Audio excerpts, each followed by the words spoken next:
Okay, I am continuing my reading. What I'm doing in this section, in this series, is to read through the entire standard works of the Church of Jesus Christ of Latter-day Saints. This consists of the Bible, the Book of Mormon, the Doctrine and Covenants, and the Pearl of Great Price. I am reading in a chronological order of events, not according to publication or volume, so I will be skipping around a little bit as I move along. Right now I am still in Numbers. This is chapter 14. It is a bit of a long one, so we may have to do it in 2 videos. Let us see. Israel murmurs and speaks of returning to Egypt. Joshua and Caleb give a good report of Canaan. Moses mediates between Israel and the Lord. Adults of Israel shall not enter promised land. The Lord slays false spies by a plague. Some rebels try to go alone and are slain by Amalekites and Canaanites. And all the congregation lifted up their voice and cried, and the people wept that night. And all the children of Israel murmured against Moses and against Aaron, and the whole congregation said unto them, Would God that we had died in the land of Egypt, or would God we had died in this wilderness? And wherefore hath the Lord brought us unto this land to fall by the sword, that our wives and our children should be a prey? Were it not better for us to return into Egypt? And they said one to another, Let us make a captain, and let us return into Egypt. Then Moses and Aaron fell on their faces before all the assembly of the congregation of the children of Israel. So the 10 tribes bring them this bad report. Oh, these guys are way too strong. We can't fight them. And all Israel's like, oh, fine. Well, let's kick Moses and Aaron out, and let's appoint ourselves a new captain, and we'll just go back to Egypt and beg forgiveness, and we can live there like slaves again. Verse 6. And Joshua the son of Nun, and Caleb the son of Jephunneh, which were of them that searched the land, rent their clothes. And they spake unto all the company of the children of Israel, saying, The land which we passed through to search it is an exceeding good land. If the Lord delight in us, then he will bring us into this land and give it us, a land which floweth with milk and honey. Only rebel not ye against the Lord, neither fear ye the people of the land, for they are bread for us. Their defense is departed from them, and the Lord is with us. Fear them not. But all the congregation bade stone them with stones. And the glory of the Lord appeared in the tabernacle of the congregation before all the children of Israel. So, and again, I don't think this was, 2 million people all gathered together. I think this was the leaders. And they're saying, oh, no, we're going to lead our people back to Israel. We're going to appoint ourselves our new captains. Moses and Aaron just kind of, in frustration, collapse. Oh, poor brother, what are we doing? What are we going through now? Caleb and Joshua stand up and say, guys, come on. God's with us. We can do it. And the response of Israel is to stone them.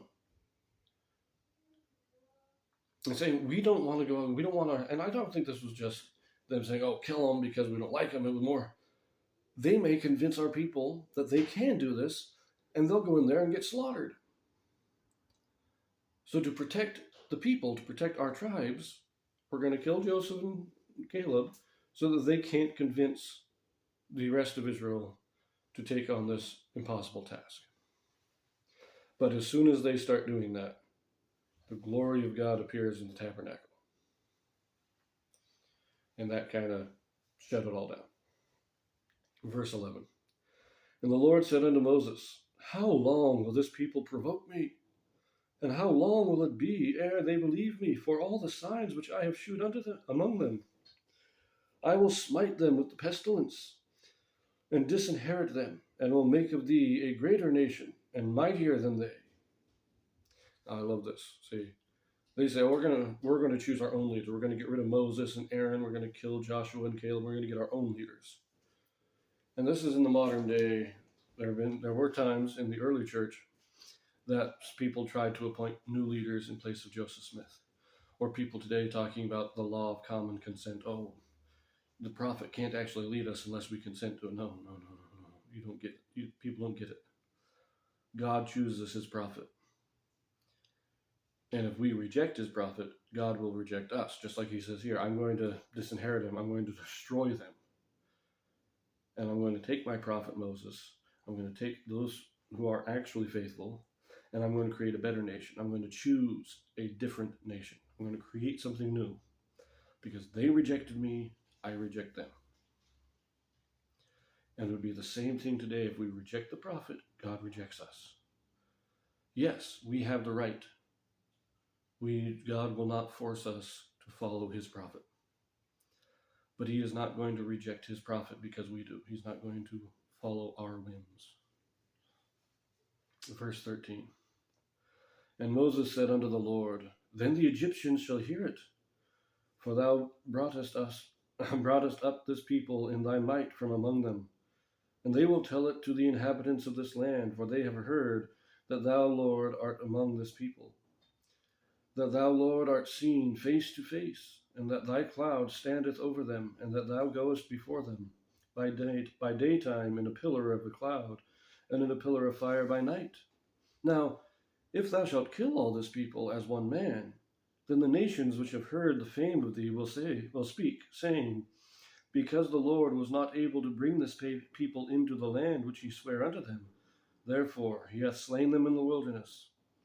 And now I beseech thee, let the power of my Lord be great, according as thou hast spoken, saying, The Lord is long-suffering, and of great mercy, forgiving iniquity and transgression, and by no means clearing the guilty, visiting the iniquity of the fathers upon the children, unto the third and fourth generation. Pardon, I beseech thee, the iniquity of this people, according unto the greatness of thy mercy. And as thou hast forgiven this people from Egypt, even until now. And the Lord said, let's pause there. I love Moses' reasoning here. God says, I'm going to destroy this people, wipe them out, and I'm going to raise up a new nation. And Moses says, well, if you do that, it doesn't say, God, you can't do that. These are your people. You can't. But if you do that, then everybody else, all these other people have been hearing the stories. Because the stories of what God did in Egypt have been spreading throughout all the land. And all these people are going to say that you're not God. You don't have the power to bring your people into the land. And so to kind of hide your weakness, you're going to just kill them all. And that's what they're going to say. They're going to start talking about you like that. Do you really want them to be talking about you like that? Wouldn't it be better to pardon Israel their iniquities here, pardon their transgression, so that you can show the rest of the world how good you are? Not just how great how powerful you are, but how good you are. I like that reason. I think that's great. Verse 20. And the Lord said, I have pardoned according to thy word. But as truly as I live, all the earth shall be filled with the glory of the Lord. Because all those men which have seen my glory and my miracles, which I did in Egypt and in the wilderness, and have tempted me now these 10 times, and have not hearkened to my voice, surely they shall not see the land which I swear unto their fathers, neither shall any of them that provoked me see it. But my servant Caleb, because he had another spirit with him, and hath followed me fully, him will I bring into the land whereinto he went, and his seed shall possess it.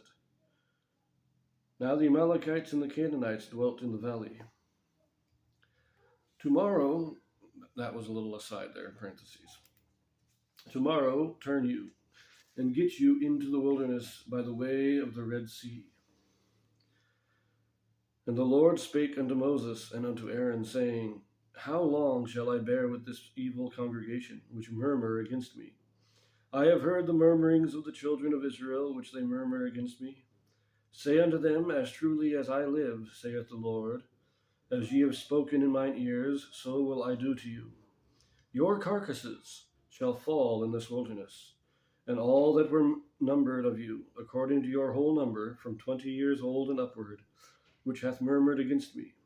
Doubtless ye shall not come into the land, concerning which I swear to make you dwell therein, save Caleb the son of Jephunneh, and Joshua the son of Nun.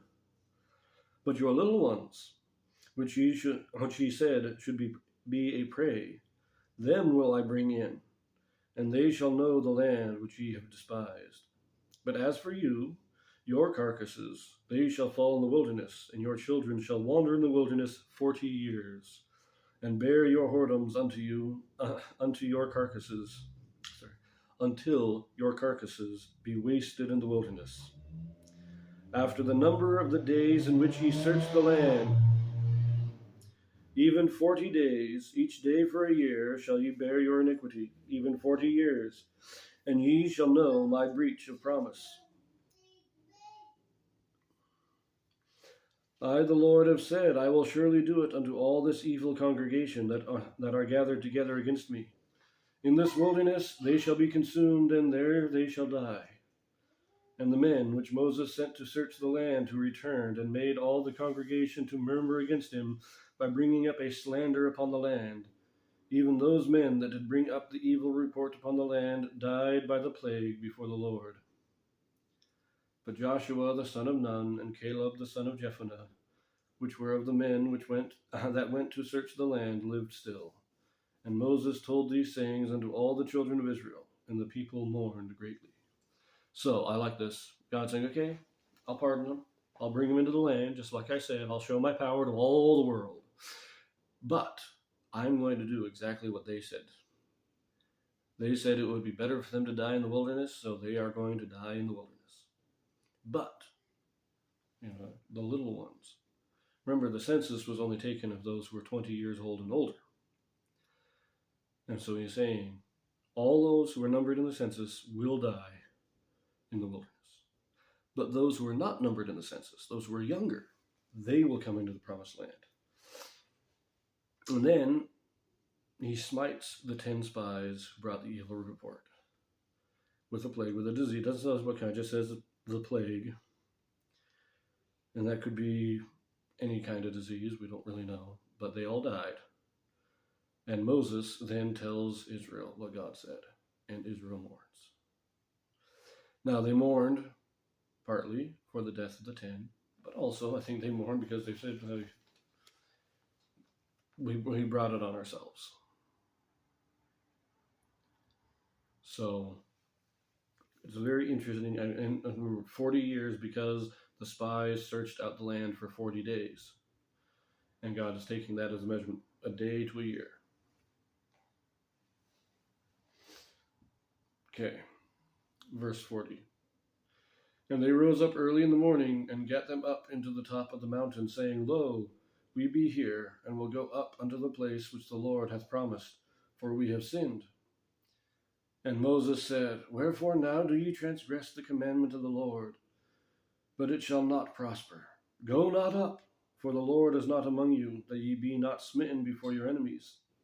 For the Amalekites and the Canaanites are there before you, and ye shall fall by the sword, because ye are turned away from the Lord. Therefore the Lord will not be with you.